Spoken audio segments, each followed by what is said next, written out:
Grace.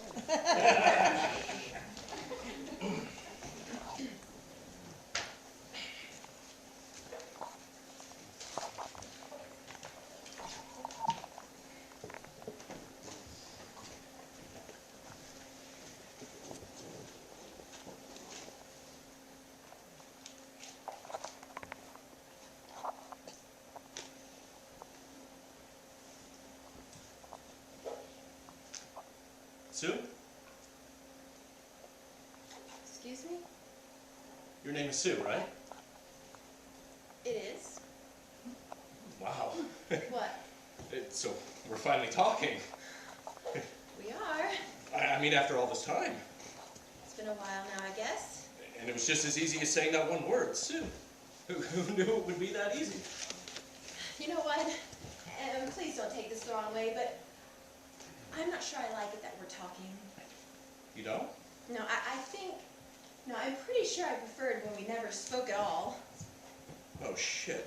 Oh, God. I crossed the line. I crossed the line, and you hate it. I think you might have crossed a line.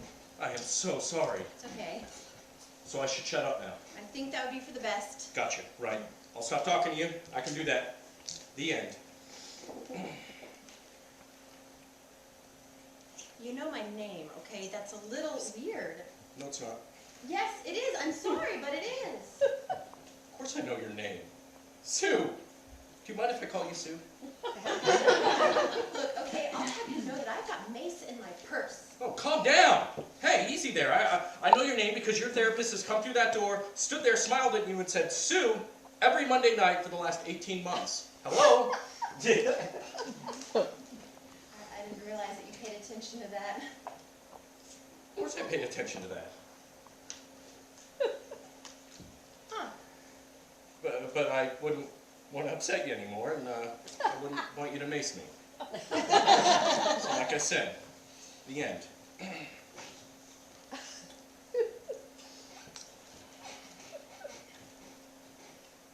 I'm afraid I don't know your name. Excuse me? You remembered my name. I don't know yours. I feel bad. Well, that's because my therapist comes through that door, stands there, glowers, and says, it's time. He's a super strict, super scary Freudian. It's. Oh my gosh, he does seem scary. Is he German? Oh my God, he is.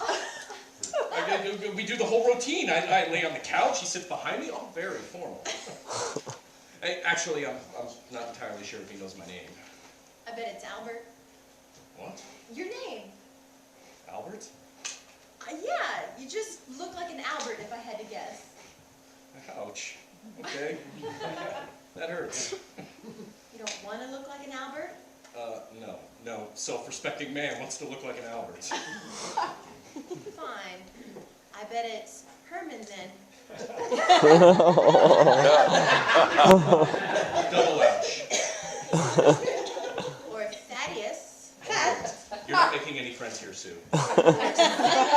Simeon? Yeah, I went to college with a guy named Simeon. I'm kidding. I always thought that was like the meanest name ever. Please, Simeon's parents should be in therapy. Child abuse, thank you. My name's David. Nothing exciting, but that's my name. That's a nice name. Look, my name is Sue, so I am in no one to judge in the naming department. It's nice to meet you, Sue. Likewise, David. So hold on. You've never really noticed me during all these months we've been waiting out here. I never said I didn't notice you. Because I sure noticed you. You did? Absolutely. Lots. Okay. In fact, I spent the first couple of months trying to catch your eye over the magazines we were reading. I made a huge effort trying to do this. That's what you were doing? I was. Because honestly, I swear that you either had astigmatism or a tic. Are you serious? Look, so you do this thing where you read your magazine, and then you lower it, and then you read it, and then you lower it. It was advertising watching out of the corner of my eye. Okay, I'll be upfront here. I have obsessive compulsive issues that I'm dealing with during my sessions here. Well, that explains so much. I'm doing much better with that stuff now, I'm happy to say. I'm glad to hear that. Dr. Reifenschneider has me on a very mild antidepressant, a wonderful side effect of which is that it's wiped out my OCD stuff altogether. Well, not entirely. I mean, you still do this thing where you run your forefinger back and forth across your upper lip while you read. So you really have noticed me. I don't know. Maybe. Sometimes. Now and then. Okay. I don't mean to cross another line here, but now that we're talking, and since we only have who knows how many more minutes before one of our doctors walks through that door, I've also thought about you. Outside of this room, I'm talking now. I feel I should come clean about this. You thought about me? I have. But why? Why would you do that? Am I scaring you? A little. I'm sorry, it's just that I've thought about what kind of apartment you'd have. I've thought about what your life is like. I've imagined you're a first grade teacher. You have? Yeah. I don't know, there was just something about you, your demeanor, your scarf, the impeccably patient way you turn the pages of us.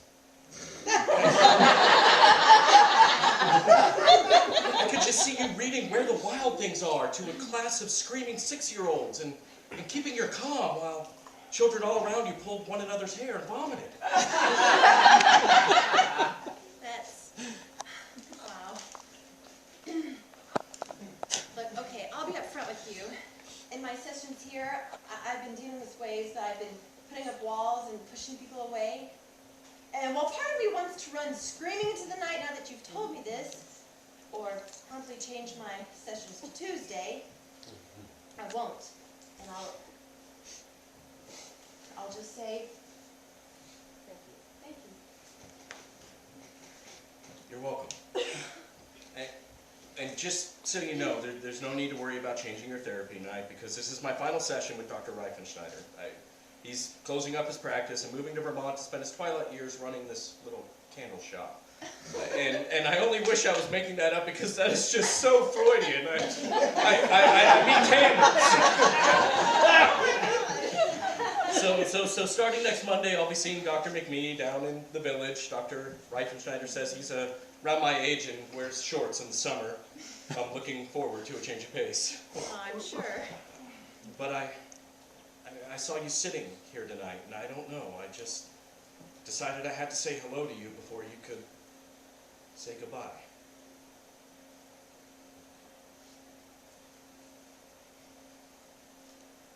I imagined you were a carpenter. Oh my God, you did? On several occasions. A carpenter? Holy shit! Look, this is very hard for me to say out loud. I'm also dealing with issues of trust and abandonment in my sessions, so you're really pushing all my buttons here tonight. A carpenter? I'm sorry, that's the kind of thing guys dream about being mistaken for.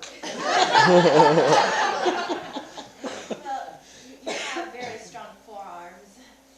And I could just tell you knew a clean line when you saw one. Look, I've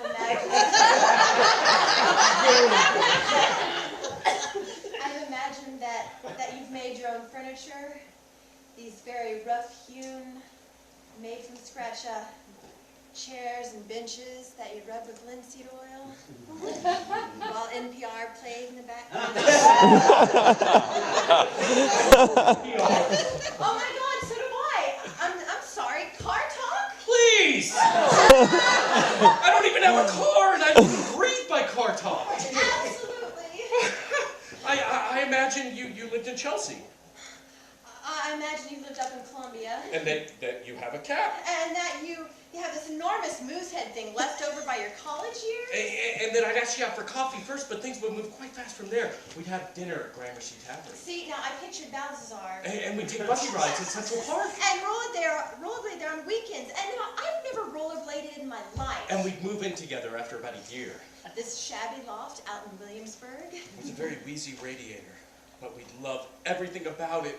And we'd adopt a dog. And join a local few commune.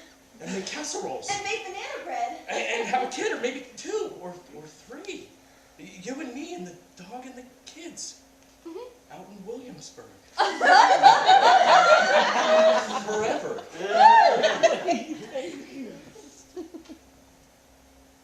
I'm an accountant. I really, God, I wish I were a carpenter, but I'm sorry, so I'm not. I'm a marketing person at Publishers Clearinghouse. It's basically the devil's work. And I live in the shitty walk-up in Spanish Harlem. I live on Roosevelt Island. No one lives on Roosevelt Island, but I do. Imagine that. And my name is Albert.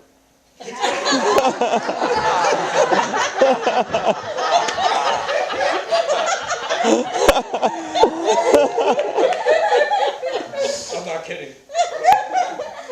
I never tell anyone that my name is Albert when I meet them because it makes the worst first impression ever. And I have a boyfriend, a fiance, actually.